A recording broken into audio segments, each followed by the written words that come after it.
Shalom Bapak Ibu Saudara-saudari yang dikasihi dan mengasihi Tuhan. Kita bersyukur hari ini Tuhan boleh memberkati kita. Mari sebelum kita membaca dan merenungkan firman Tuhan, kita berdoa. Tuhan, terima kasih, kami bersyukur hari ini Tuhan boleh berkati kami. Hingga hari ini Tuhan, kami boleh ada sebagaimana kami ada. Ini semua karena berkat dan kemurahan-Mu. Berkati ya Tuhan untuk firman yang akan kami baca. Bila kami boleh mengerti dan kami boleh melakukannya. Kami berdoa di dalam nama Tuhan Yesus Kristus. Haleluya. Amin. Ayat firman Tuhan hari ini terambil di dalam Injil Lukas pasal yang ke-13. Ayat 6 hingga ayatnya yang ke-9. Perumpamaan tentang pohon ara yang tidak berbuah. Lalu Yesus mengatakan perumpamaan ini. Seorang mempunyai pohon ara yang tumbuh di kebun anggurnya, dan ia datang untuk mencari buah pada pohon itu. Tetapi ia tidak menemukannya. Lalu ia berkata kepada pengurus kebun anggur itu, "Sudah 3 tahun aku datang mencari buah pada pohon ara ini dan aku tidak menemukannya. Tebanglah pohon ini. Untuk apa ia hidup di tanah ini dengan percuma?" Jawab orang itu, "Tuan, biarkanlah dia tumbuh tahun ini lagi. Aku akan mencangkul tanah sekelilingnya dan memberi pupuk kepadanya. Mungkin tahun depan ia berbuah. Jika tidak, tebanglah dia."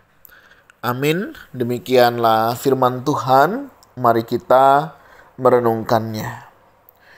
Bapak Ibu Saudara yang dikasihi dan mengasihi Tuhan, perumpamaan yang kita baca hari ini mengingatkan tentang bagaimana semestinya sebuah tanaman begitu ya menghasilkan buah. Nah, di kisah ini tanaman ini tidak menghasilkan buah. Padahal sudah diusahakan begitu ya supaya tanaman ini menghasilkan buah. Bahkan sudah diberi waktu beberapa tahun. Sehingga di dalam perumpamaan ini dikatakan ya sudah, kalau memang tidak berbuah, ya sudah tebang saja. Nah, namun si pemiliknya itu bilang, kasihlah kesempatan ya. Siapa tahu nanti dengan saya mengolahnya lagi, saya bisa pohon ini bisa menghasilkan buah lebih baik. Tetapi jika sudah tidak, ya sudah, tebanglah.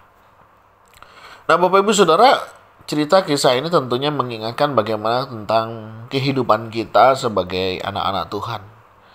Tuhan mau kita boleh menghasilkan buah sebagaimana mestinya. Nah, memang menjadi sebuah tantangan adalah ketika kekristenan tidak lagi menghasilkan buah. Ya. Nah, pertanyaannya memang bisa berkembang, kenapa tidak menghasilkan buah? Ya. Kalau tidak berbuah, ya memang sebaiknya dimatikan begitu ya. Saya memang ada beberapa pohon, ya bersyukur sih rata-rata berbuah, ya. Ada satu pohon saya itu dia berbuah, tapi selalu gugur gitu. Karena apa? Karena ada satu benalu di pohon itu. Jadi nutrisinya itu lebih banyak terserap untuk benalunya dibanding untuk buahnya. Nah, upaya apa yang semestinya dilakukan? Mestinya adalah memotong benalu itu, supaya nutrisi-nutrisi yang diserap oleh benalu bisa disalurkan kepada buahnya, sehingga buahnya itu bisa bagus. Nah, Bapak Ibu Saudara, saya membayangkan bisa jadi ya sebenarnya kita tuh bisa berbuah. Kita bisa lebih efektif, apakah itu dalam pelayanan ya, dalam kehidupan keseharian, menjalankan peran kita, apakah sebagai seorang ayah ya. Ayah yang baik buat anak-anak adalah ayah yang baik buat istri. Jadi jangan berharap menjadi ayah yang baik buat anak-anak kalau kita belum bisa menjadi suami yang baik. Begitu juga sebaliknya, sebagai seorang ibu yang baik itu berangkat dari seorang istri yang baik kepada suami. Ya, ini contoh. Tetapi seringkali ada menjadi satu kendala, yaitu ada benalu di dalam kehidupan. Apakah itu kebencian, apakah itu luka batin, ya, apakah itu rasa-rasa yang tidak terselesaikan, sehingga nutrisinya ke sana, Bapak Ibu Saudara. Semestinya saya yakin percaya setiap orang Kristen pasti bisa menghasilkan buah. Tapi kenapa hal demikian tidak terjadi? Karena ada satu benalu di dalam kehidupan yang perlu segera diselesaikan. Nah, selama benalu itu tidak diselesaikan, sulit rasanya untuk orang itu bisa bertumbuh.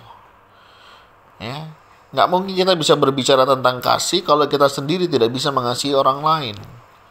Nggak mungkin kita akan berbicara tentang arti sebuah pengampunan jika kita sendiri tidak bisa mengampuni orang lain. Kita tidak bisa berbicara tentang melayani jika kita sendiri tidak pernah terlibat di dalam pelayanan. Bapak Ibu Saudara, ini menjadi sebuah tantangan kekristenan hari-hari ini. Bagaimana kita menjalani kehidupan kekristenan kita? Kekristenan bukan hanya seperti sebuah pakaian yang kita pakai di hari Minggu, dan setelah itu kita lepaskan pakaian kita mengenakan kehidupan sehari-hari. Tidak demikian. Kekristenan tetaplah kekristenan, ya. Dimanapun kita tetap menyatakan iman kita. Ini sesuatu yang penting di dalam hidup kita. Nah, Bapak Ibu Saudara, bagaimana hari ini dengan pertumbuhan kehidupan kita? Apakah kita sudah menjadi orang Kristen yang bertumbuh? Jika kita sudah menjadi orang Kristen yang bertumbuh, sudahkah kita menjadi orang Kristen yang berbuah? Dan jika kita menjadi orang Kristen yang berbuah, sudahkah buah kita itu bisa dinikmati? Mari kita introspeksi di dalam diri kita. Buah-buah apa yang hari ini kita sudah hasilkan di dalam kehidupan kekristenan kita?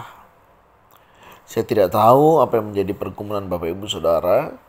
Saya tidak tahu buah apa yang Bapak Ibu sudah hasilkan. Tapi apapun itu, Bapak Ibu Saudara, mari kita introspeksi di dalam diri kita. Bagaimana semestinya saya menjadi seorang Kristen?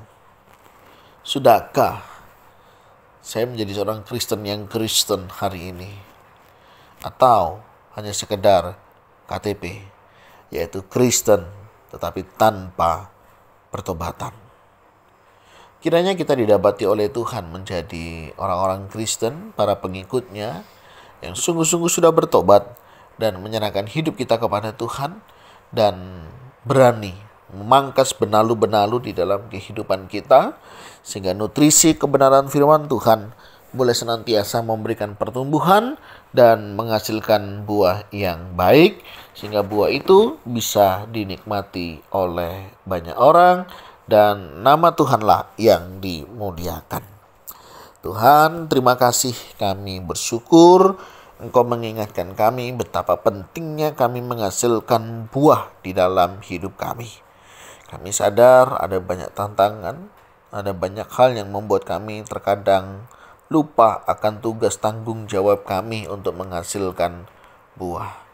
Tuhan, kami serahkan kehidupan kami, perjalanan iman kami, biarlah sungguh kami boleh mengalami penyertaan Tuhan. Kami rindu Tuhan, Kau boleh berkati kami, pimpin kami. Segala hal yang menghalangi pertumbuhan iman kami berdoa. Tuhan pangkas, sehingga setiap kami boleh mengalami pertumbuhan iman di dalam Engkau. Terima kasih ya Tuhan. Ini doa seru kami. Berkati di dalam nama Tuhan Yesus Kristus. Haleluya. Amin. Bapak Ibu Saudara, demikianlah renungan kita hari ini. Kiranya Tuhan Yesus memberkati kita sekalian. Salam.